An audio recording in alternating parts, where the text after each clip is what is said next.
Welcome back into the ASUG News Studio. My name is Tom Wilg. I'm one of the site editorial directors for asugnews.com. Well, we are delighted to have Scott Bolick in here from SAP, and we're going to talk about some very cool stuff today. Scott, welcome to the news studio. Thank you. It's great to be here, Tom. Thank you. So tell us first what you do at SAP. We'd love to hear about it. So I head up our solutions for what we call idea to performance. Okay. And idea to performance is really those solutions that enable 4 functions. And those functions are R&D, manufacturing, enterprise asset management, and finally sustainability. Is this a relatively new job for you, or what you do before this? It is a new job. Before this, I was heading up solutions for sustainability.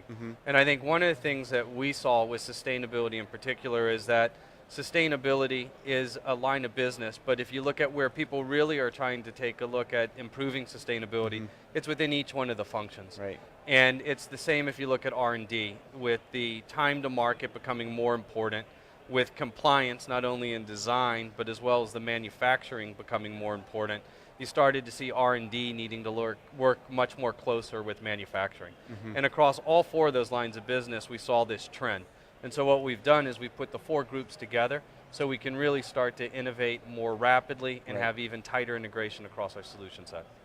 So what does this mean for customers? What are they going to see differently from SAP? I think they know, most customers who follow SAP know about the sustainability work you've done.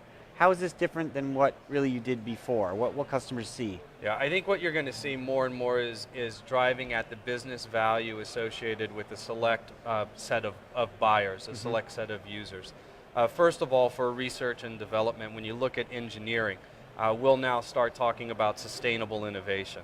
And sustainable innovation clearly is about understanding your portfolio, investing in those areas that matter the most.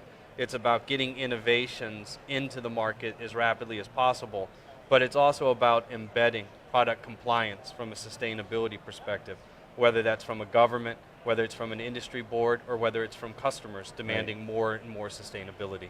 As you move across, you're going to see the same type of integration of sustainability.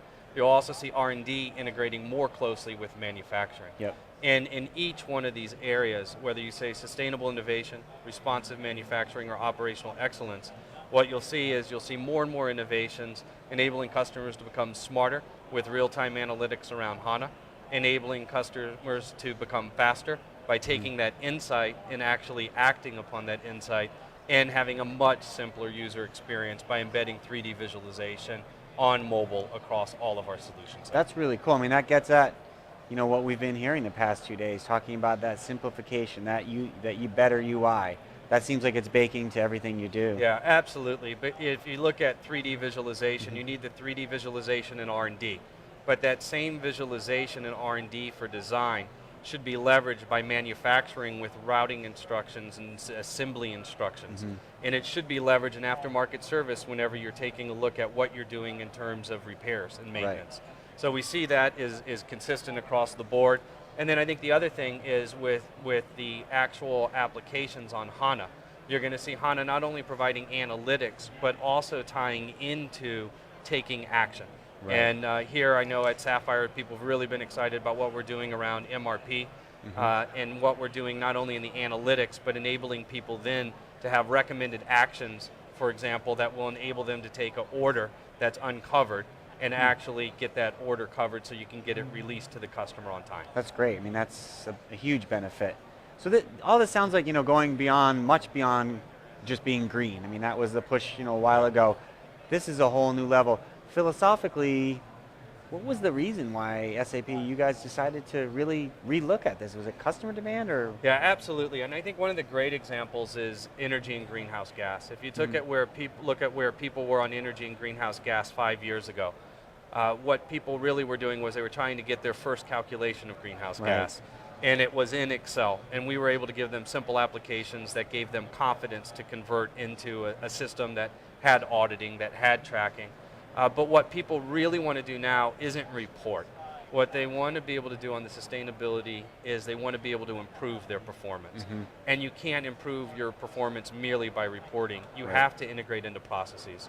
And so one of the applications we're showing here is a new Energy on HANA application that not only does the analytics on HANA, but ties into environmental compliance for reporting. it ties in automatically into your production planning. So you can actually get a better measure of your energy as normalized to production. And it ties into your project portfolio management. So you actually are tied into the finances and can track a project. And that's the value. That really is taking smarter and being able to act faster through the integration. You talked a little bit about the UIs, and we heard also again about a consumery push. The apps. One recent app, the rideshare app, was very cool. Got a lot of attention. Jim Snabe apparently might have been using it. I mean, will we be seeing more of that from you guys in this space? Yeah, I think I just got out of a conversation with a large consumer packaged good company, and I think a lot of the innovation, particularly when you take a look at the sustainability side, is how can consumer packaged good companies engage with their consumer in order to ensure that they not only can transmit information about the sustainability of a packaged good, which will help them differentiate, but more importantly, how can they engage with that consumer to drive behavioral changes, and those behavioral changes obviously then have a larger impact, particularly if you take a look at shampoos or soaps, where the biggest impact isn't on the production, but actually the usage of those goods. That's great. So anything else we can be expecting from this, or just more news just coming out like this? I think you'll see a lot coming out from us, and as you look at the June time period on the manufacturing side, you'll see us talk a lot more about overall equipment effectiveness on HANA. And then as we move into July, you'll see energy on HANA, and you'll also see project and portfolio management on HANA.